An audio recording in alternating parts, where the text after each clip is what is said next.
Akala mo bata ka pa? 20 anyos ka? 30 anyos ka? O gurang ka na sa totoo lang. Alam mo kung bakit? Time flies by. Really, really, really fast. Magugulat ka, 50, 60 years old ka na. So ano pang ginagawa mo dyan?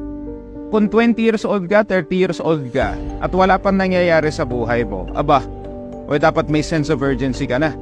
Dahil matanda ka na.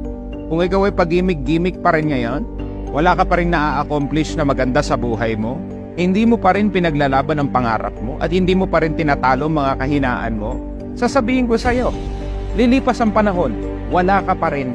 Kakaisip mo na, hindi, bata pa naman ako eh. O ayan, papayag ka, 50 years old ka na, bata ka pa rin, wala pa rin nangyayari sa buhay mo. Better take action now at ipaglaban mo ang pangarap mo. Dahil sabi ko sa'yo, time flies by. Kailangan mo umasenso para sa sarili mo, para sa pamilya mo.